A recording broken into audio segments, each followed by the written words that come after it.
I'm going to call this meeting to order. Roll call. Kinder.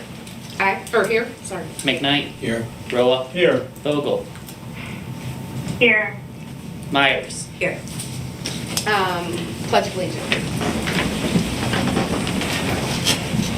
I pledge allegiance to the flag of the United States of America and to the republic for which it stands, one nation, under God, indivisible, with liberty and justice for all.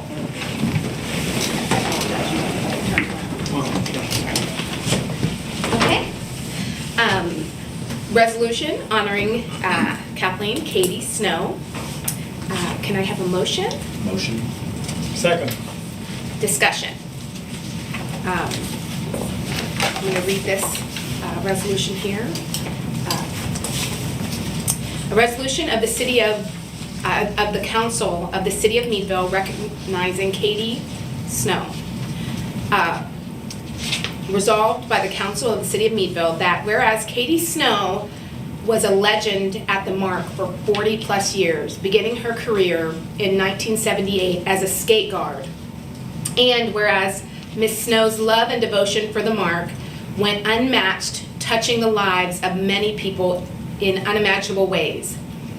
And whereas Miss Snow will be remembered for her firm discipline, gentle touch, warm smile, and valuable lessons on how to work hard, stay organized, and never stop learning.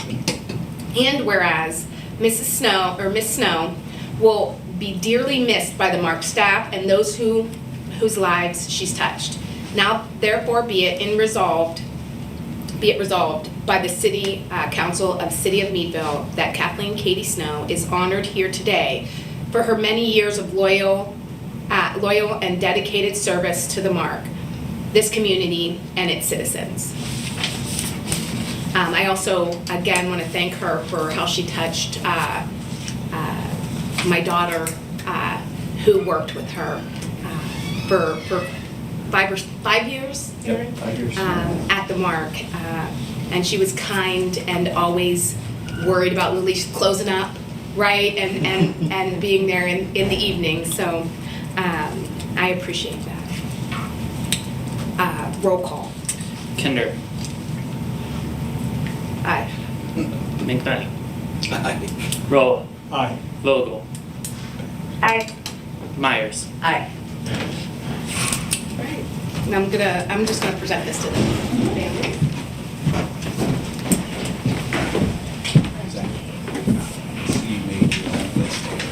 Yeah, I realized I did it wrong. My apologies. No problem. Sharon. No, I'm glad. Like me, OCD, you know.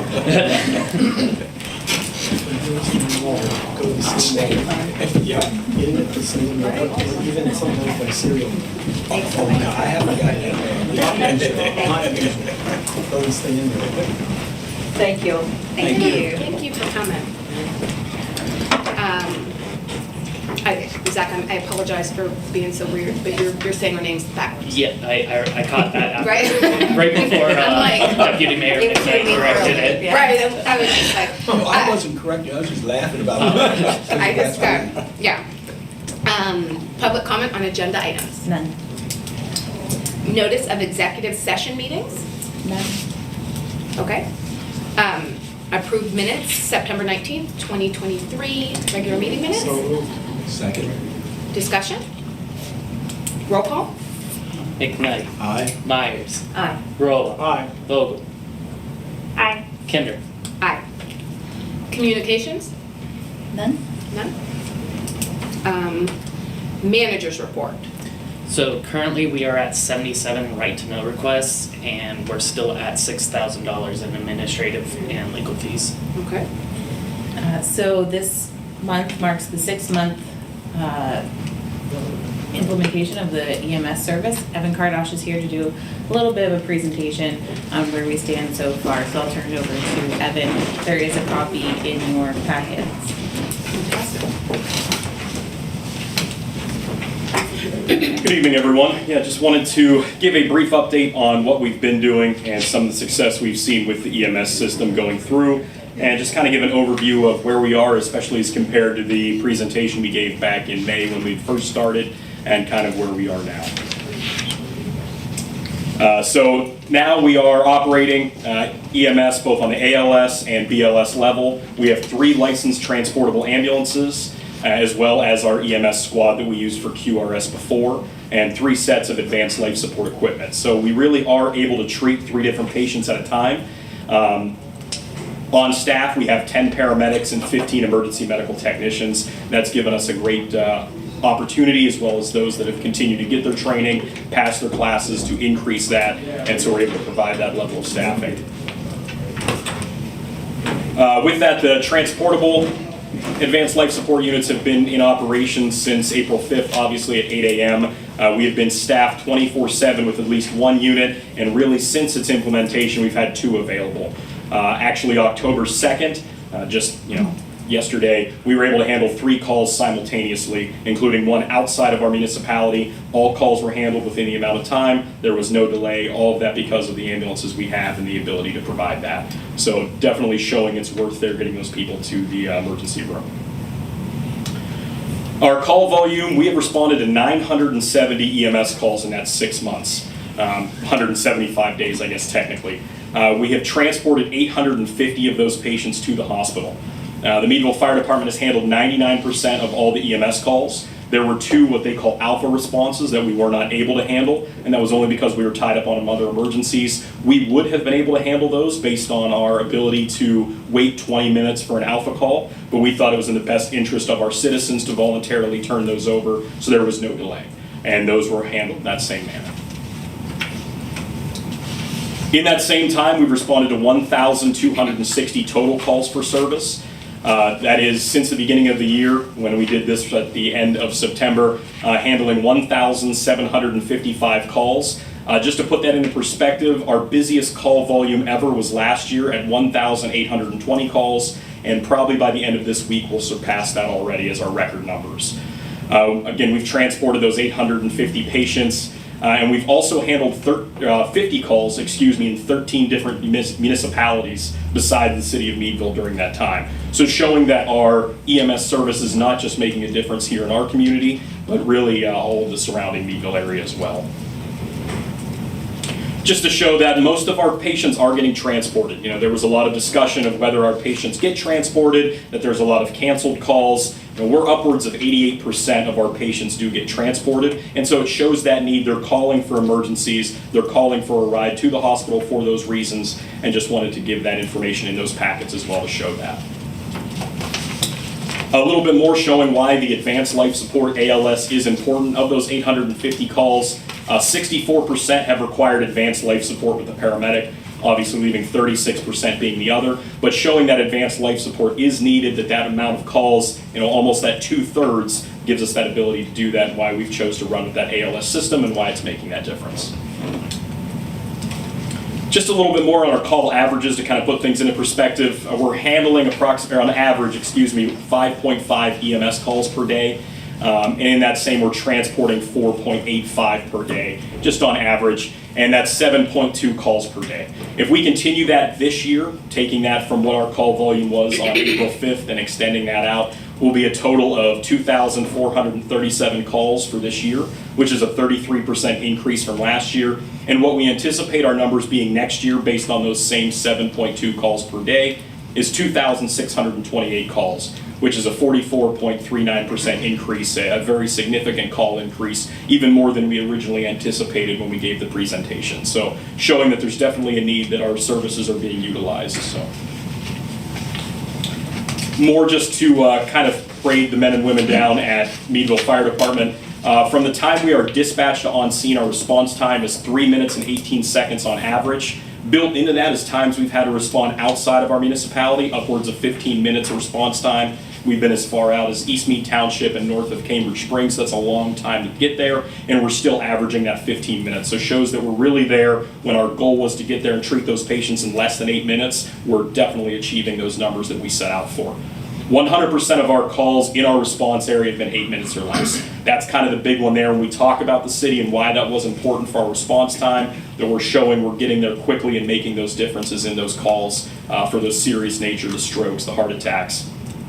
And with that as well, showing of how fast they're getting out the door, we are averaging from the time our tones drop to our first unit is exiting the door, our shoot time is 37 seconds. The national standard for that is anywhere from 60 to 90, so we are well exceeding that and showing that even as we continue to grow and get busier, that we're maintaining those high level of standards that we want here in the city. Just to give a breakdown, because I know that we were talking as well a lot about our money, our finances, and to show the success of it. We've been operating for 26 weeks. Of those 26 weeks, we've received billing for 13 weeks of that, and that's just based on the insurance, net 60, net 90, where we don't see everything. It's just like operating a regular business. We're sending a bill, they're sending it through the process. There's always that quote-unquote lag, if you will, but showing that it's still coming in. In those 13 weeks, we've received $136,000, almost $137,000. That's averaging $10,524 per week from the insurance companies. So that really does show that we're making that, we're meeting those anticipated numbers. And more so with there, when we did our figures and did our cost evaluations with Tim earlier in the year, our number was that $279 per call to make sure we're getting that. As of now, we're averaging $419.49 per call. So it shows we've even gone above and beyond that, showing that those numbers should continue to come in, work in our favor to show that the financial success is there as well. Breaking down what our payer mix is, I know there was a lot of talk and worry about that as well. We're very balanced across the board as far as commercial, self-pay, Medicare, Medicaid, really all hover right around that 25% mark. So it's very balanced, but because of that, that's why we've got those higher returns. And for some of those that may not have some of the higher level of insurance care that we talked about because of the state or national minimums, it is keeping us on those higher level of return per call that we're able to have that. So again, in my look at it, it's been a fantastic process. It's been, the learning curves of growing with it as personnel that already been down there and the new onboarding of personnel, but we've seen that it's made a marked difference. There's at least 5 cases that I know of us catching heart attacks prior to the arrival of the EMS system. And so we've gone there, we've got them into the cath lab very quickly, seen those reports make a difference. Same thing with stroke care too, where time is of the essence. So as we talk about the human element of it, we are making the difference, the intangibles are there, and showing the financial need is being met as well. So again, we appreciate all your support during this time as well. I don't know, but it sounds to me like investing in our services was one of our best decisions. I'm just really happy that you guys are, I knew you would be doing this well, right? But we just really appreciate you being able to give that level of care to the people who live here. They deserve that. Absolutely. That's fantastic. Thank you. Thank you. Thank you so much. I just know for myself that I had people who were like, what are they doing? You guys are you're wrecking the city. So this is really, really great information. I think a lot of people find peace of mind and like in a lot of different ways and a lot of different levels. Yeah, I'm happy, proud of you guys. And I like this report, so now that anybody that has questions or whatever concerns, it's here, it's in black and white, well, red, black and white. But they can come and see for themselves and help dispel the rumors that are going on about how it's costing the city, how it's not going to work. It's showing by numbers that it is working. So, like I said, I'm very proud of you guys. Will this be on our website? Yes. Thank you. Maybe in the paper. Can I have a question? Yeah. Like, what happens with the call that, like, when you get called to another township? So it's just kind of like there isn't a response. I was just curious how that happens with if you could just explain The EMS system as a whole has been overwhelmed and inundated with call volumes throughout the area.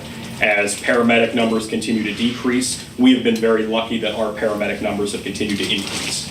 And so when we have that, we've been able to provide those services that often aren't available in other municipalities just because maybe one call overwhelms the system for them. And so by having that, we've been able to do that based on the Department of Health. We've found out we've had to respond out, and make sure that we're there, that as a licensed agency, we have to go when called upon. but because of that and our ability to have trained providers and the equipment down there, not only do we cover that, but we're able to always maintain that coverage in our city as well. It's fantastic. Autumn, do you have anything to say? I do, thanks. Evan, thank you for this. The 22.44% patient payer, that means the patient is being billed for the response. Is that true? That means that that's what they would be responsible. Those are the people that do not have insurance. We've been working very diligently on trying to get those people insurance coverage, and why we've even tried to present those options to other people. And that's kind of the biggest thing, is just not having that there. We haven't seen a lot of the issues yet where people aren't paying. We've had people set up payment plans that didn't have insurance, knew they didn't have insurance, knew that that was going to be something but needed it, and have started the payment plan process through that, and that's what we've been seeing at this time. Again, short acting, not knowing what the long-term effects would be, but we're seeing that that part is still coming in with those that didn't have the insurance coverage. Gotcha. Yeah, I think I had been under the impression, I think, that it would be a policy decision about, right, whether or not to charge to the individual. And so I guess maybe it was just unclear to me, like, that policy had been set and, like, by who, you know, like, who sets that. So, but it sounds like it has, and the policy is that individuals should pay if they don't have insurance. From everything that we've received, that is people that have reached out to the billing agency and started payment plans before it ever came to anything as far as collection or inability to pay. And so once, if there was anything through there where they couldn't send those reports to us, then that's where we could take anything to council and decide upon policy that way, or decide amongst what would happen. But we haven't had to make that decision for us as far as who's paying or not paying, if that clarifies anything yet. So your payer category, I'm sorry. Go ahead, Autumn, sorry. Oh, no, go ahead, Jen. So your payer category breakdown is what is billed according to Yes. the sectors, but the actual receipts are a different mix, are they not? Actually, they're very similar to that. We send up more patients that end up being the Medicare, Medicaid. And so when we see that, that just ends up being a little bit higher. That's what is coming in. So that is what we're seeing when we're billing those patients. That's what they have. And we're seeing that those numbers come in. The Medicare is probably the highest amount that we're getting in, and Medicare being the next of that. And so that's why it breaks down, kind of balancing it all out. Who is the quickest pay? Honestly, Medicaid is probably the quickest. Evan, I did have a quick question. You said something when you were answering Autumn about getting people insurance. Yes. And so you guys are also going and trying to get them hooked up with insurance? Yes, we've tried to be very proactive in our community paramedicine type approach. One of our paramedics, Vinny Dragulin, is doing a fantastic job with community outreach, trying to make sure that some of those individuals that may not have some of those services or may not have that ability, to let them know that, look, we're here to take care of you, but let's not just take care of you right here and right now. Let's look at it as a whole community approach. Let's get you the insurance coverage. Let's set you up with a PCP, and how we can kind of make the system better as a whole and not just as the EMS call comes in. And he's done a fantastic job with that moving forward. He has, and sorry, you're like, you know, it is a beautiful thing that not only are we picking people up and saving their lives, but we're also helping them in the long run. And you have somebody who cares so much that he is helping them get insurance when maybe they didn't know how or weren't sure if they qualify. I mean, you guys are just doing a wonderful job, and I just am so very proud to be a part of this and establishing this and watching you guys succeed this way. So thank you again. Thank you. Thank you.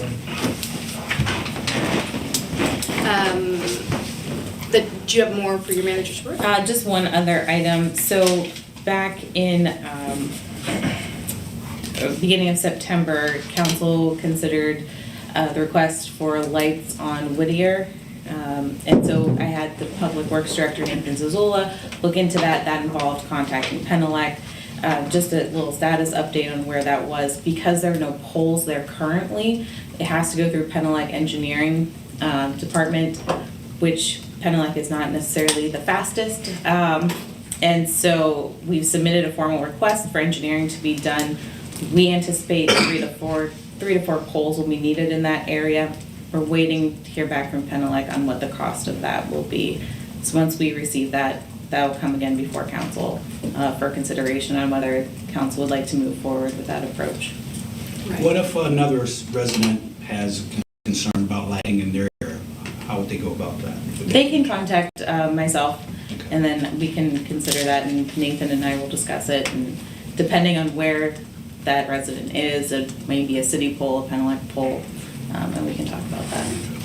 So it's just the process is figure out what the need is because you live in the community, and then come to us and we'll do the best we can. Correct. Right. Thanks, Marianne. Thank you for those reports, by the way. Appreciate it.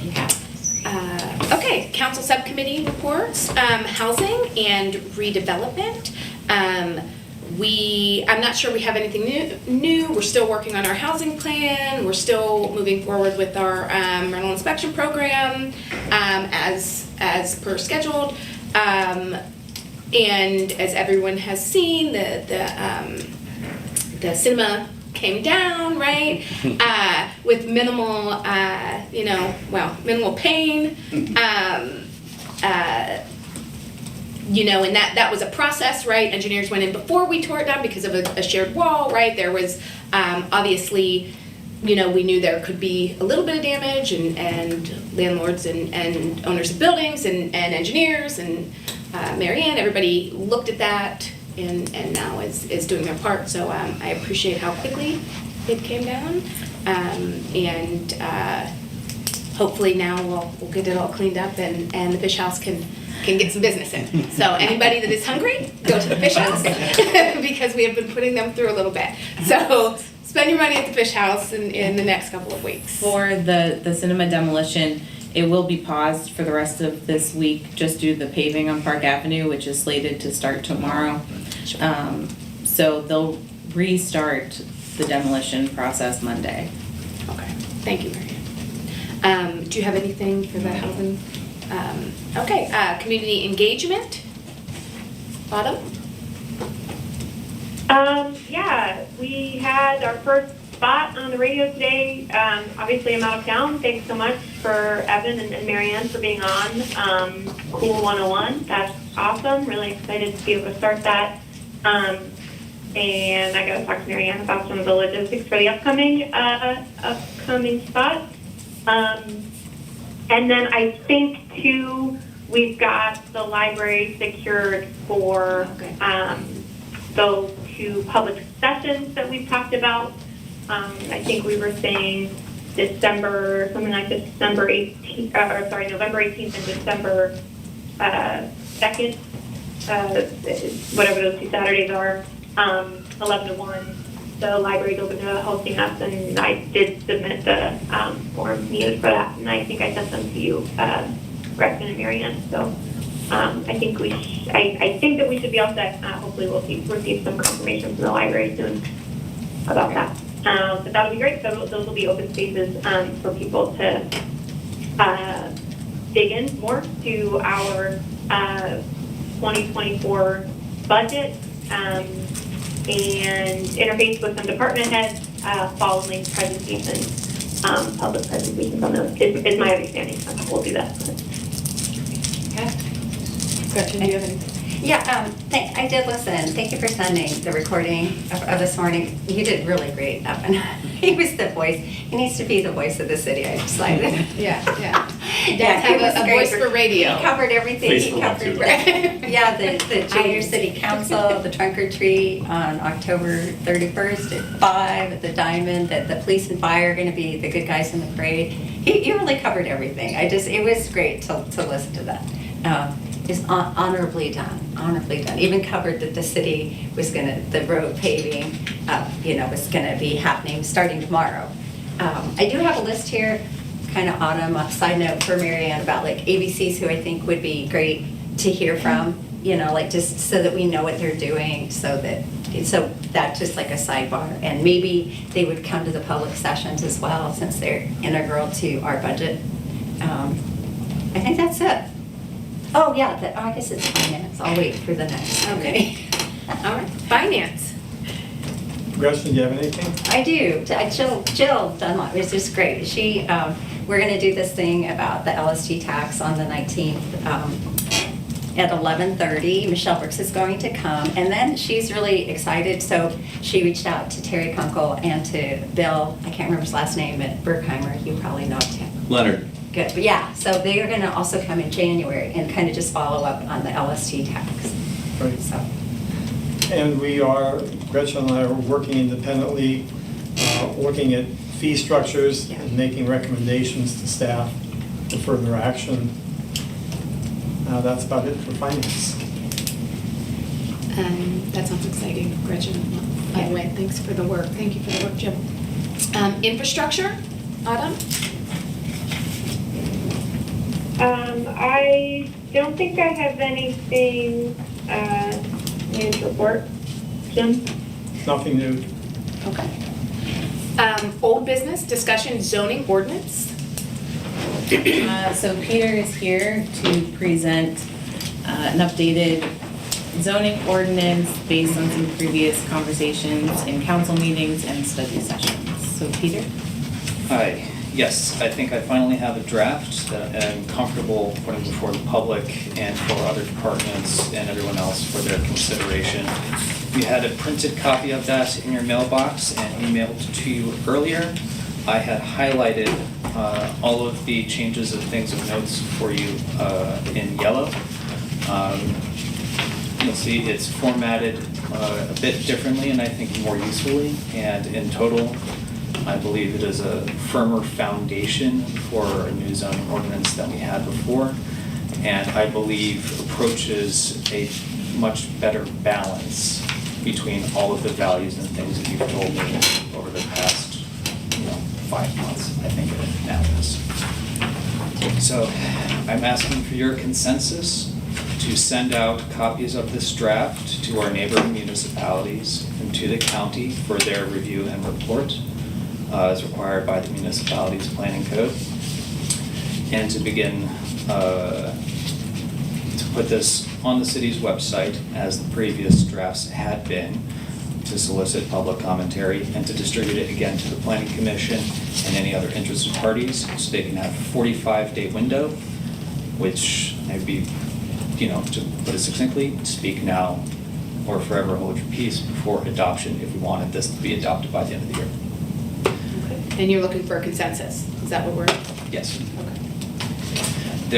It's not perfect. I'll say it's not perfect. There's proofreading, there's tweaks. If something changes in the definitions that references a section 3 of 6, 7 articles later, all those need to be reconciled, but the substance and the structure, I think, is there unless you demand otherwise. So typologies are gone, They're gone. and the average setback concept is scrapped. Except for the front yard setback.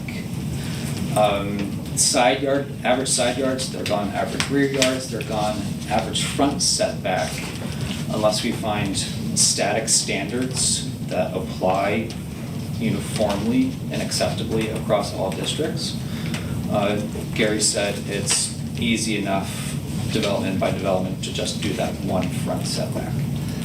And I see in this, and you talked to us the other day in a study session, you had done some revising and making more homogeneous various setback requirements in various districts. Yes. And the idea would be that we could possibly develop more land if we had smaller lots and more uniform setbacks. Is that Right. That's a fair statement. Yeah, there's land that you can develop now or subdivide now, but all of that would have, for all of our non-conforming lots, to subdivide those to any less than we have would require a variance, which would more than likely be denied, plus variances for other setbacks where there were larger reductions, especially in the lot areas that would allow more land to be developable. I do have a concern if we go with, shall we say, more dense development. But there's one issue that has not been adequately addressed, and that is the issue of parking. If you have smaller lots, you're less likely to have off-street parking.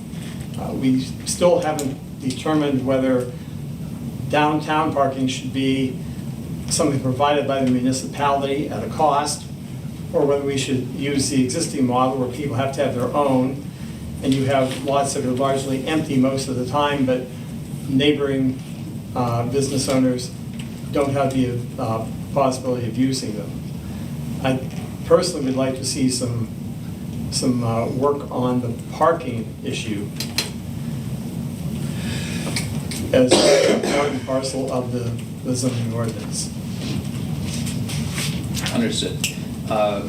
So there have been some moderate revisions to the parking.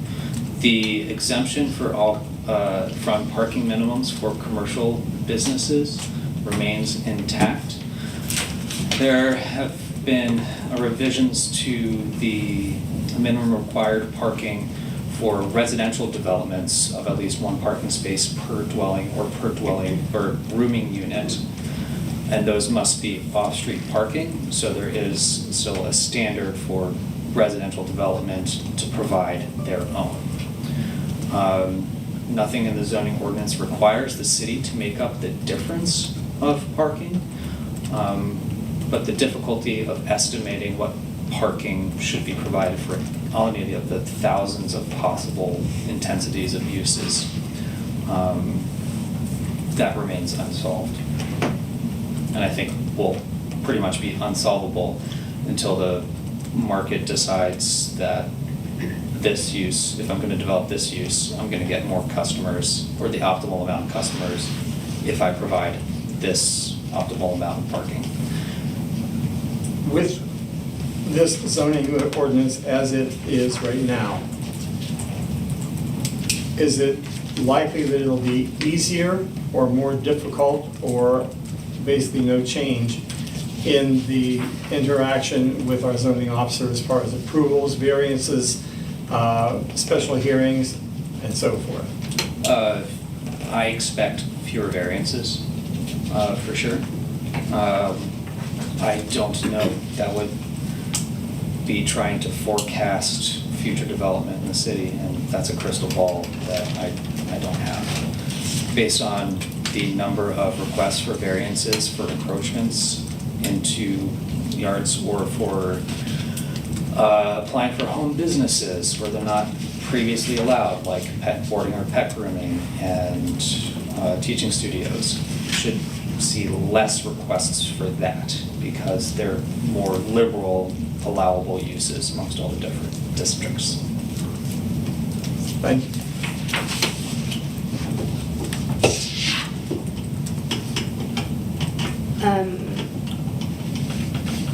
I mean, you're saying there's some things that will have to be changed, just smaller things, right? Logistical things, that the way that it's formatted, possibly some spelling, it is what you said, right? Like, for instance, the planning commission, because they're in the midst of the redevelopment planning, the Thursday's meeting, they're gonna take a look at the map and see how the zoning map should or should not change based on the existing uses in their target redevelopment area. So things like that, mostly called tailoring. Yeah. We're not That's creating good. a new garment. Yeah, that's a good word. Autumn, do you have anything? Yeah, a couple things. Thanks, Peter. Is the most recent version on the city website? No. Not yet. Okay. Will it be soon, so folks can review? If you give me your consensus to put it up there, yes. That's kind of what he's asking, our consensus on this draft, if we want him to move forward like he did before. Got it. Yep. Anything else? Autumn, sorry. Not about this draft, no. Just about the process. Yeah. I am gonna say, yeah, let's get it on the website, let's get it sent out. That is my opinion. Mine as well. Yep. Okay. I agree. Jim? I still have some reservations. By the way, I do have a few edits, if we can meet afterwards, I have some. Oh, I'm sure. Okay. Yeah.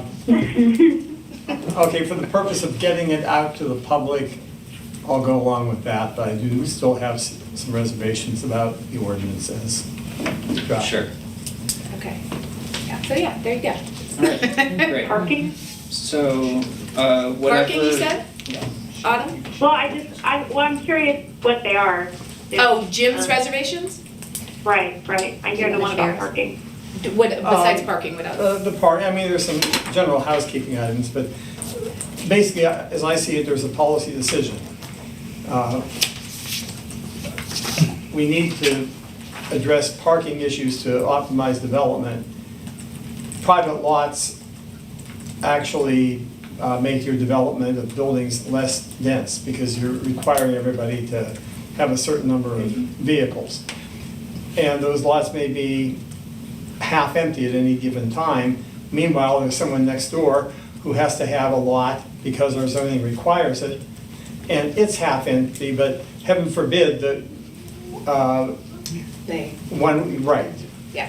they'll get towed and all the rest. Right. Do you have an idea that would fix that? Well, I mean, again, it's policy, a policy decision that would really need to be carefully discussed.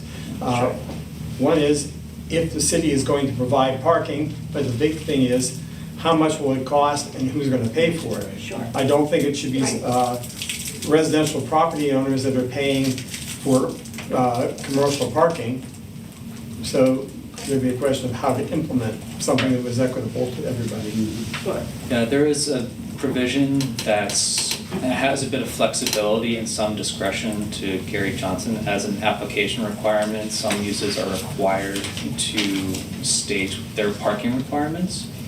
And they have the option to enter into agreements to use other people's parking lots to satisfy their parking requirements. So it's possible that was in the original ordinance as well. That still remains. How to determine what use needs what parking is a bit difficult. Also, there's a provision in there now that says at or after the date of passage of this ordinance, all existing uses shall maintain their current amount of parking, and if they want to reduce it, it shall be by special exception. So that will hopefully prevent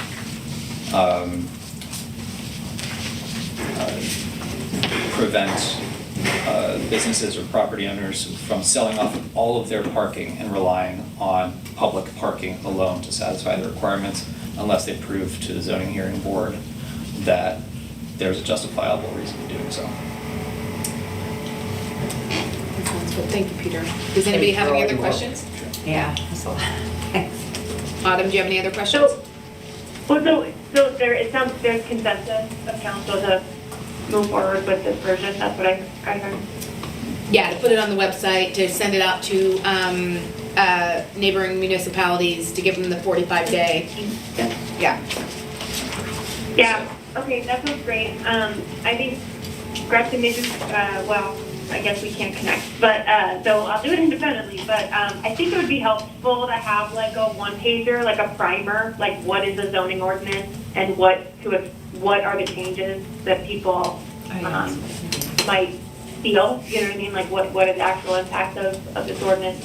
So Peter, if we're okay with that, I can work with you on that. And I wonder if it might be if this could, if we're inviting public input, right, and putting this on the website. Peter, you want to be on the radio?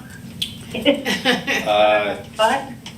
I can be. He said he can be, yeah. I'm Got told I have an a face NPR for it, voice, you know, so. it'll be like a public radio. Bring your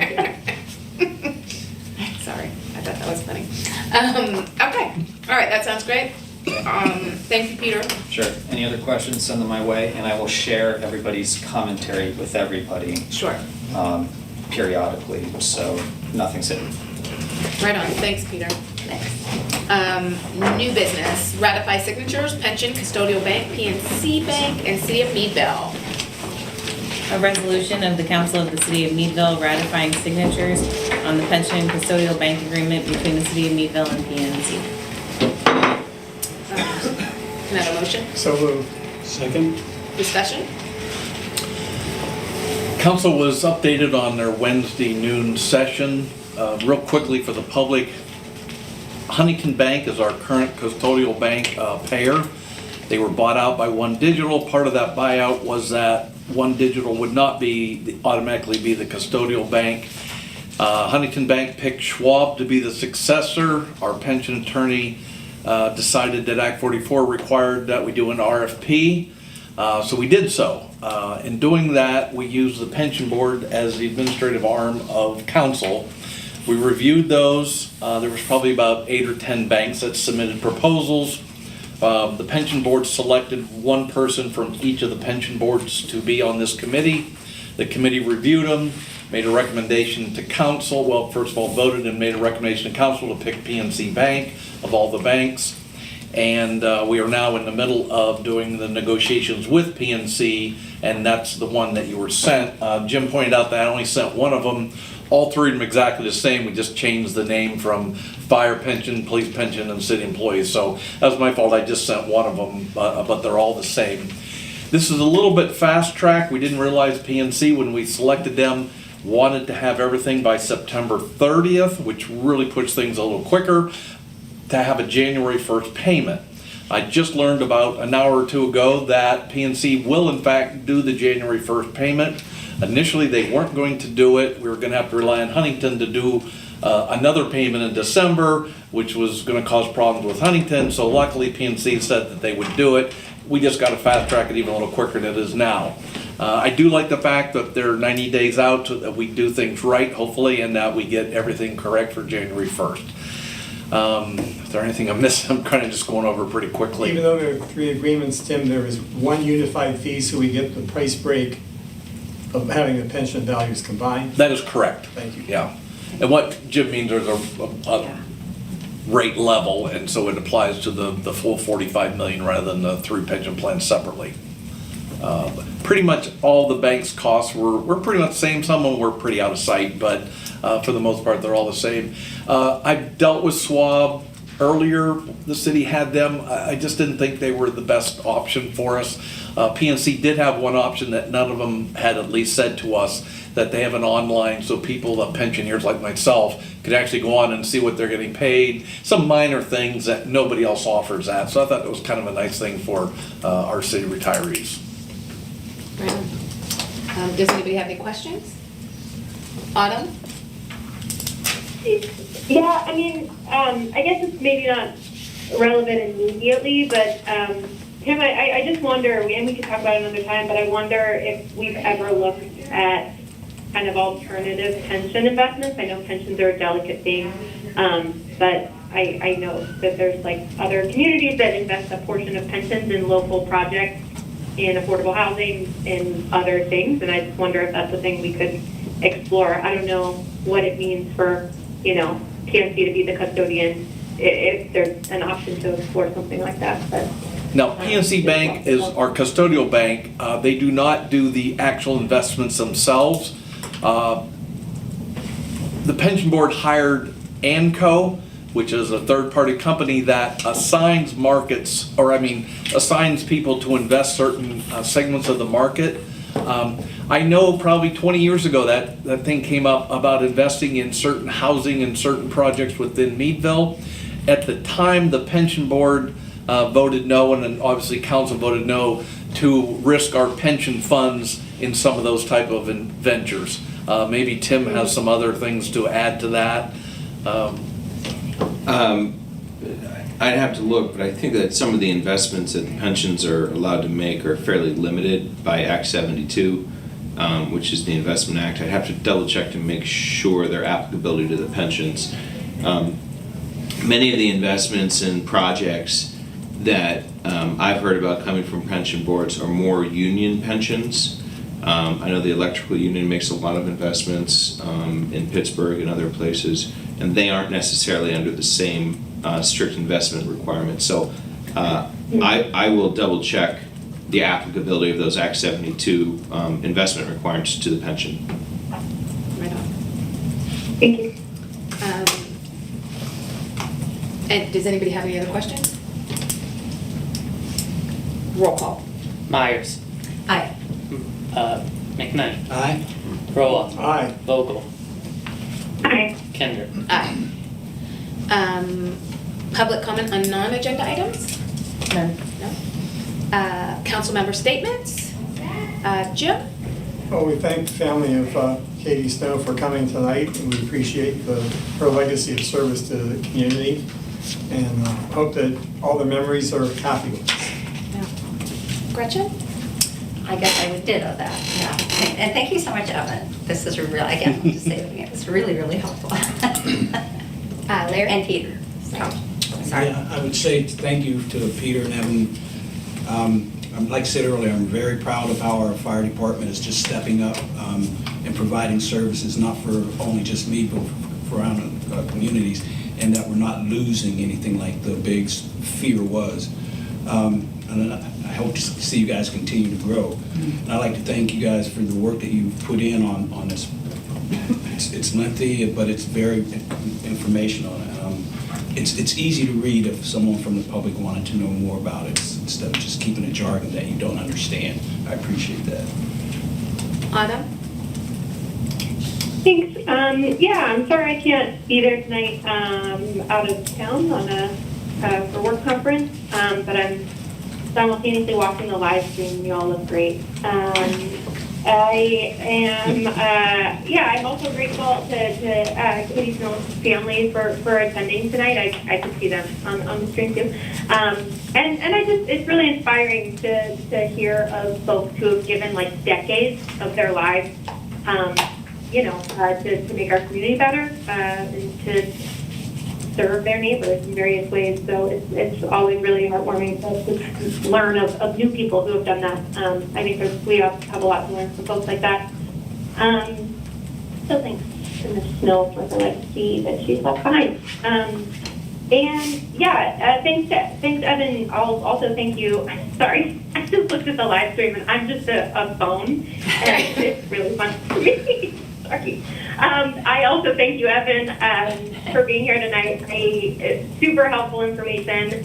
It's really good. Thanks for zooming out. It's really good to know where we stand with the ambulance service, especially it's a new program that we've adopted, and it's just really helpful to be transparent about the progress and the learnings that we're going through too. And in just so many ways, I think that the ambulance service is just like a gold star in terms of it is an amazing public service that we've been able to offer, and also just like Evan, the way that you and your team have just been so clear and communicative with the public. You so obviously have the public's best interest at heart, and going on the radio, presenting to city council, showing up at community events. It's just really great. And that's, I think, that kind of transparency and just community involvement and engagement that I would hope that's the standard that we can hold ourselves to across all of our work. So thanks for doing that. It's awesome. Thanks for keeping people safe. Excited to come home to Meadville. I just want to go home. Thank you, Autumn. I am going to be, rainbows and bunny tails here, and I'm going to say I'm just really, really proud of this community that we live in. I'm really proud to be a part of this, our town.